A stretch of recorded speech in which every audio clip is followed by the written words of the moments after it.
휴거 조건. 내가 이것들보다 나를 더 사랑하느냐? 예수님께서 질문하신다면 내가 이것들보다 나를 더 사랑하느냐? 베드로는 이 질문을 3번이나 받았습니다. 우리가 이 질문을 받는다면 어떻게 대답해야 할까요? 더는 우선순위에 대한 요청이며 대답은 내 마음의 진정성에 근거해야 합니다. 주님 앞에 거짓말을 할 수 없기 때문입니다. 내가 주를 사랑하는 줄을 주께서 아십니다. 어찌 보면 베드로의 대답이 정답에 가깝습니다. 우리가 이 땅에서 유일하게 한 가지 선택해야 할 것이 있다면 주님과 사랑에 빠져버리는 것입니다. 그러나 대부분은 사랑하는 마음이 점점 식어갑니다. 많은 그리스도인들이 있지만 그들 중 그리스도의 순결한 신부는 많지 않습니다. 더 많이 사랑할 것들이 세상에는 많아서 두 마음을 가졌기 때문입니다. 그리스도의 신부는 온 힘과 마음을 다해 오직 주님만 사랑하는 사람들입니다.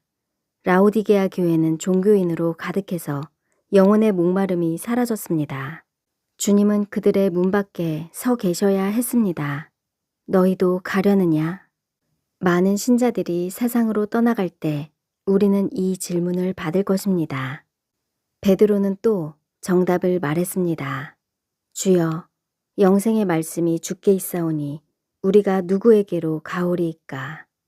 우리의 말 한마디에도 주님을 기쁘게 하면 얼마나 좋을까요? 주님, 온 맘 다해 사랑합니다. 사랑의 고백은 가장 주님을 기쁘시게 할 것입니다. 더구나 정말 그런 마음으로 늘 살아갈 수만 있다면 아름다운 주님의 신부입니다. 우리는 망각의 시대에 살고 있습니다. 처음 사랑을 잊어버리고 저울에 달려 탈락하고 있습니다. 신부가 사랑 없이 신랑을 만날 수 있을까요? 신부가 정결한 예복을 입지 않고 혼인식에 참석할 수 있을까요? 처음 사랑은 주님을 늘 생각하고 사랑을 고백하고 주님을 갈망하며 주님 안에 머물러 있습니다. 우리는 처음 사랑을 계속 보존하고 주님과 항상 연합하기 위한 조치가 필요합니다. 죄의 도시를 떠나 기도의 방으로 들어가야 합니다. 준비된 그들을 위해 주님이 오시고 계시며 그들이 갑자기 사라질 것입니다. 하나님의 약속은 틀림없이 성취될 것이며 한결같은 믿음이 승리합니다. 성경은 그리스도인이라는 단어보다 그리스도 안에서를 더 많이 언급하고 있습니다. 그리스도 안에 있는 사람은 그리스도와 연합된 상태입니다. 포도나무와 가지 비유에서 더 열매를 맺게 하기 위해 가지를 깨끗하게 하십니다. 수많은 오류와 편견에 쌓인 그리스도인 자신은 진리가 아니며 단지 그리스도 안에 있을 때 하나님의 말씀의 정의는 올바른 상태에 있을 수 있습니다. 먼저 그리스도 안에 들어가고 그리스도 안에 있을 때 그리스도와 함께 시간을 보내서 그리스도를 닮을 수 있습니다. 우리의 목적은 하나님처럼 되는 것이 아니라 그리스도 안에 있는 것입니다. 루시퍼와 아담의 실패는 스스로 하나님처럼 되려는 잘못된 생각에 기인되었습니다. 신자가 하나님의 임재 안에 머무는 것이 중요한 이유입니다. 하나님의 계획은 우리를 에덴 동산이 아니라 예수 그리스도를 통해 그분의 면전으로 다시 데려가는 것이었습니다. 하나님께서 우리를 그리스도께 인도하기 전에 아담과 옛 본성으로부터 이끌어내야 합니다. 아담을 떠나기 전까지는 예수 안에 있을 수 없습니다. 하나님께서 우리를 아담에게서 꺼내시는 것은 예수 그리스도를 보내셔서 우리의 죄를 위해 죽으시고 우리가 아담에게서 진 빚을 갚으셔야 했습니다.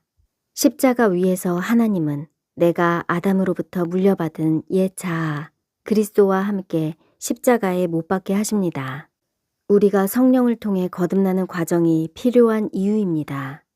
바리새인들은 하나님의 율법은 있었지만 하나님을 향한 마음은 없었습니다.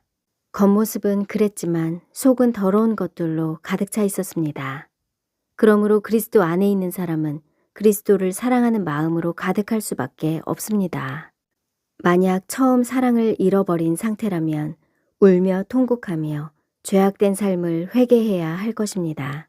우리를 붙드시는 이가 아직 있을 때 그렇게 해야 합니다. 그분은 우리를 용서하시는 분이시요 회복시키시는 분이십니다. 그리스도를 진심으로 사랑하는 이들이 그날에 주님의 얼굴을 볼 것입니다.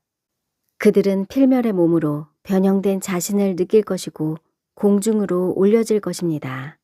마침내 구름 속에서 그분의 영광 속에 참여할 것입니다. 이 일이 곧 일어날 것이고 시간이 거의 남지 않았으므로 주님과 올바른 관계 안에 머물러야 합니다. 그러므로 모든 사람은 하나님의 진노인가 영광인가 갈림길에 놓여 있습니다. 마라나타